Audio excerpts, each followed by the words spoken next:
The Galactic Council Hall was built to impress. Its ceiling stretched like an artificial sky, glowing with the colors of 1,000 stars. Rows of seats curved around a central platform where the fate of worlds was discussed. Powerful empires sat there. Ancient races, conquerors, traitors, rulers of systems that humans could not even count. And today, Earth stood among them. The human delegation was small. Just 3 figures in plain uniforms, no bright armor, no glowing symbols, no weapons on display. They stood quietly while the council murmured around them. At first, the room was silent. Then the laughter began. It started softly like a ripple. A clicking sound from an insectoid race. A low rumble from a stone-skinned delegate. Then louder voices joined in. Soon, the great hall was filled with amusement. Humans, one alien said, his voice echoing. You mean the species that still argues over borders on one planet? Another leaned forward, eyes glowing with mock interest. They fight wars with outdated ships and call it bravery. Screens around the hall displayed images of Earth, old battles, crude rockets, soldiers marching in lines. Compared to the sleek fleets and planet-cracking weapons of the galaxy, it looked primitive. Snorts, a tall Avon delegate, spread his wings slightly. They are divided, emotional, and inefficient. Why are they even here? More laughter followed. The humans did not respond. The council leader, an ancient being who had ruled for centuries, raised one claw. The noise slowly faded. Earth has requested recognition as a strategic equal, the leader said. They asked for protection rights under galactic law. This time, the laughter was louder. Protection. Someone shouted. From what? Their own kind. Another voice cut in. They barely control their own planet. How can they face real threats? The council leader looked at the humans. You may speak. The human ambassador stepped forward. He was older, with gray hair and tired eyes. His voice was calm, almost quiet. Humans are aware of how we appear, he said. We know our history looks chaotic. We know we are not the strongest race here, few aliens smirked. But we have survived every age that tried to end us, the ambassador continued. We ask only for equal standing. Not dominance, not control. A reptilian warlord laughed openly. Survival on one planet does not impress us. You have never faced true extinction. The ambassador nodded slowly. We hope we never have to. That answer caused another wave of laughter. The council leader leaned back. The request is denied, he said. Earth will remain classified as a minor non-strategic world. A glowing symbol appeared above the platform. The decision was final. The human delegation bowed their heads slightly. They did not argue. They did not threaten. They turned and walked away as they left the hall. The laughter followed them. Jokes were exchanged. Comments were made about how long humans would last once real danger reached their system. No one noticed what happened next. Far from the council, beyond the trade routes and bright cities of the galaxy, Earth received a message denied on the surface of the planet. Nothing changed at first. Cities continued to glow at night. People went to work. Snorts and Clear's throat children went to school. The world looked peaceful. But deep beneath the ground, systems woke up. Old facilities sealed for generations, powered on codes that had not been used in centuries, were unlocked. Messages moved through hidden channels. Human leaders did not speak to the galaxy. They spoke only to each other. Status? One asked in a dark room. Council response confirmed. Another replied, classification remains minor. Pause followed. Then a simple command. Proceed with contingency protocols. Across Earth and its colonies, long-forgotten shipyards opened. Frames of massive vessels were revealed. Not shiny, not elegant, built for one purpose only. Endurance, in the void, near the human system. Sensors flickered as energy signatures briefly appeared, then vanished again. Too controlled to be panic, too organized to be fear. Back in the Galactic Council Hall, the laughter had already moved on to another subject. Another weak species. Another easy joke that no one thought about Earth anymore. They believed silence meant acceptance. They believed quiet meant defeat. They did not understand one simple truth. Humans had learned long ago that not every response needed words. Sometimes silence was just preparation. The galaxy moved on quickly. New trade routes opened. Old wars continued. Powerful empires argued over borders and resources. The laughter about humans faded into memory, replaced by fresh targets and new jokes to the galaxy. Earth was finished business. That belief became their first mistake. At the edge of human-controlled space, far from Earth's core worlds, there was a small colony called Haven 9. It was not rich. It was not important. The colony existed to grow food and mine basic materials. Families lived there. Engineers, teachers, children who had never seen Earth. The colony had no real defenses.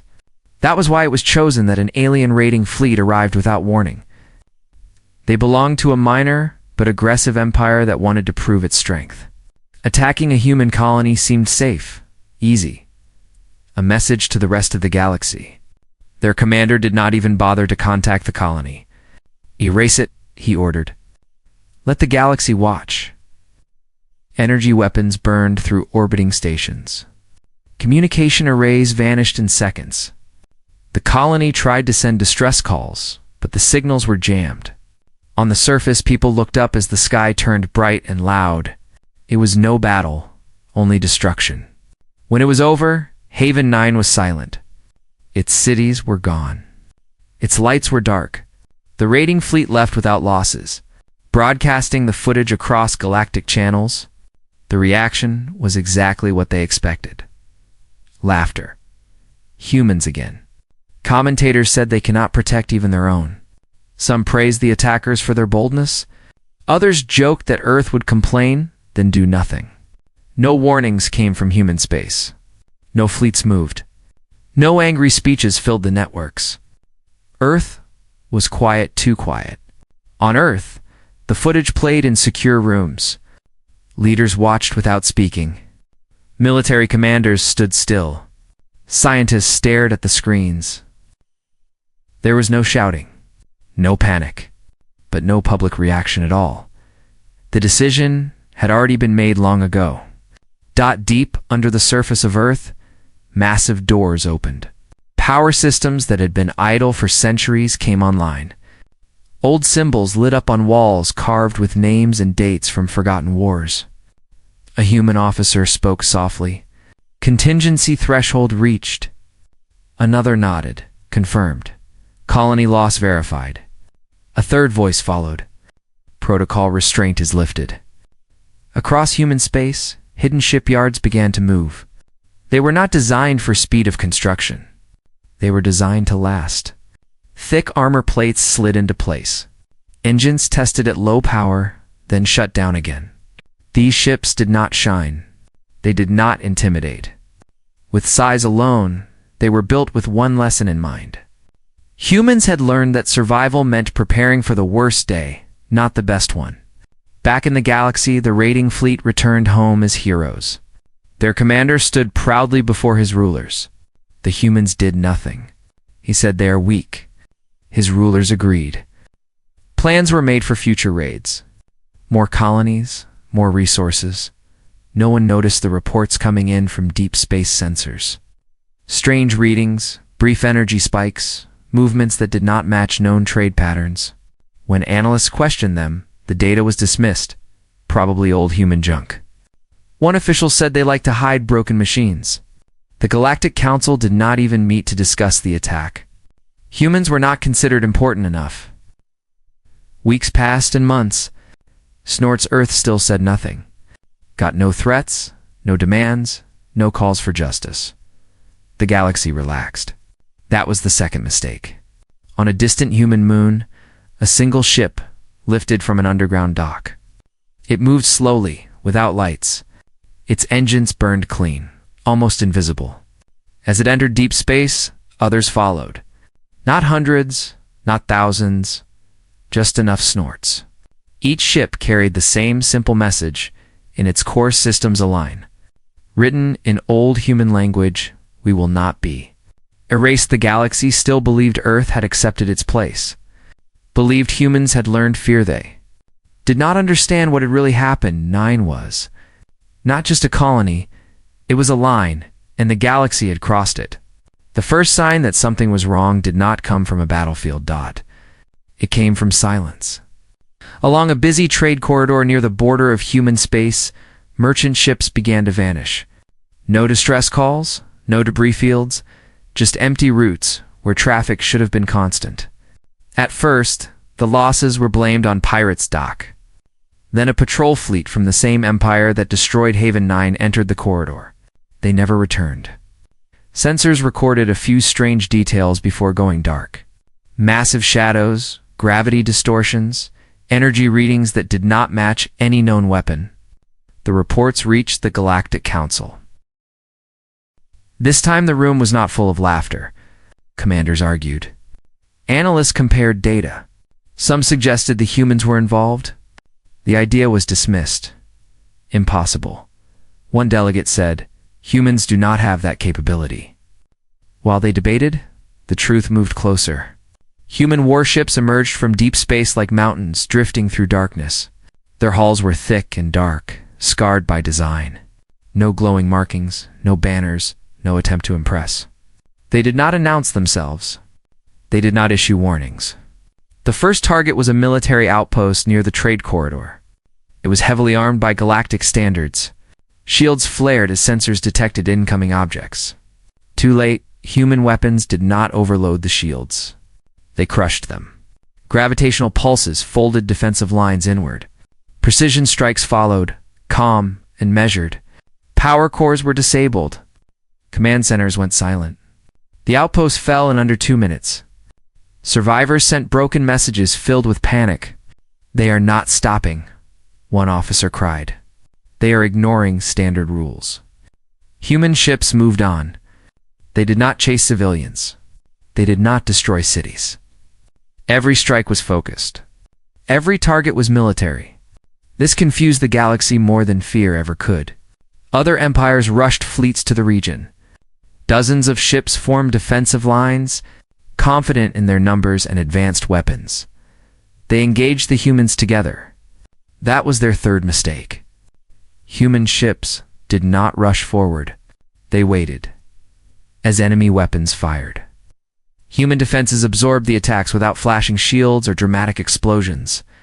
Armor cracked, systems rooted. The ships kept moving. Then the humans returned fire. Not in bursts, not in panic. Got one target at a time.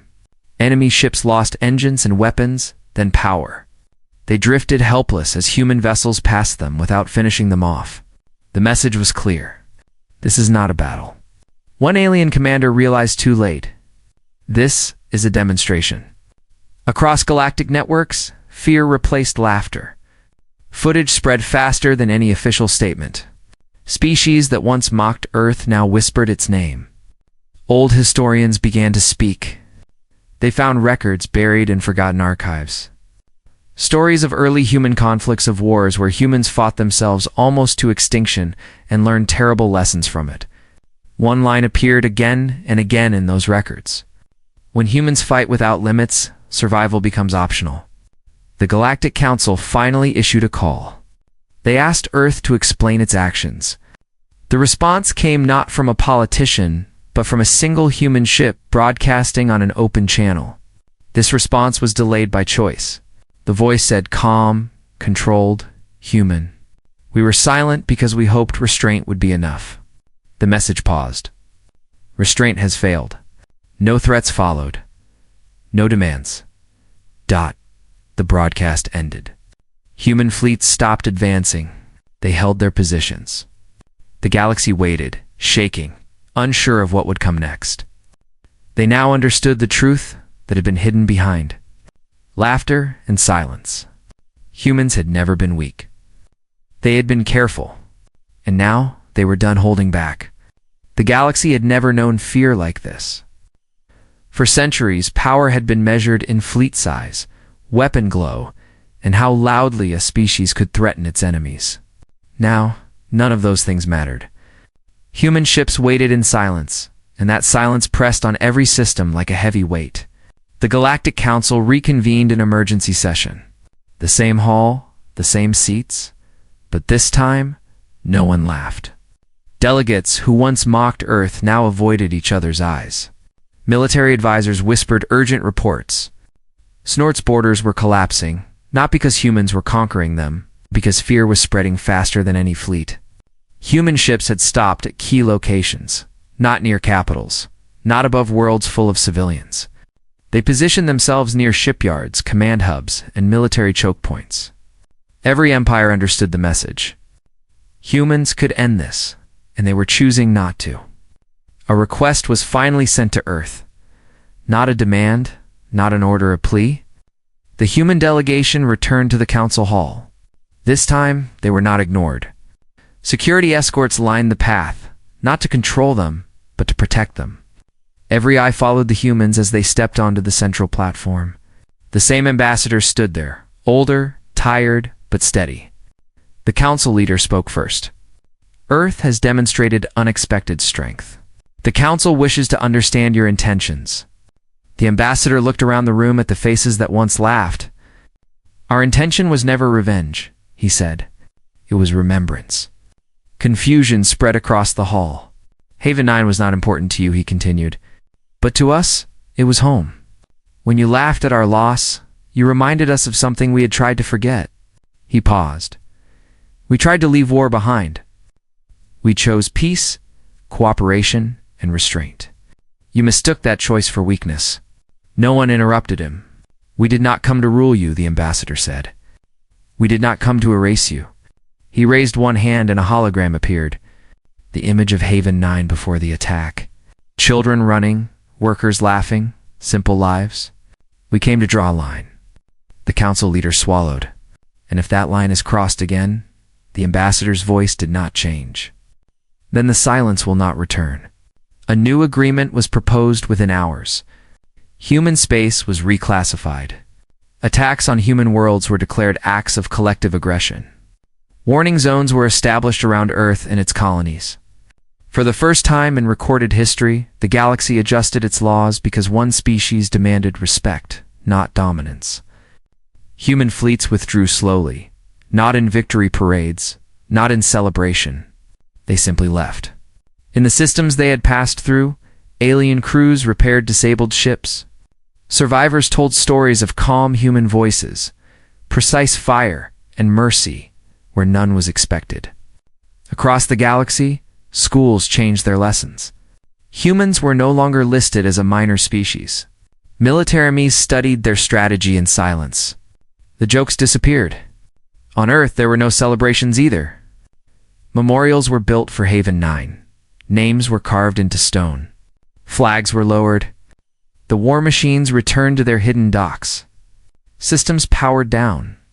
Protocols were sealed once more. Humans went back to living. But the galaxy did not forget. Whenever a rising empire laughed at a smaller world, someone would speak up. Remember Earth. Snorts whenever a commander considered an easy target, someone would hesitate. Remember the silence. The joke ended not with conquest, but with understanding. The galaxy learned too late what humans had always known. Peace was their choice. War was their warning. And Earth's revenge was simply this. They reminded the galaxy that laughter could become regret.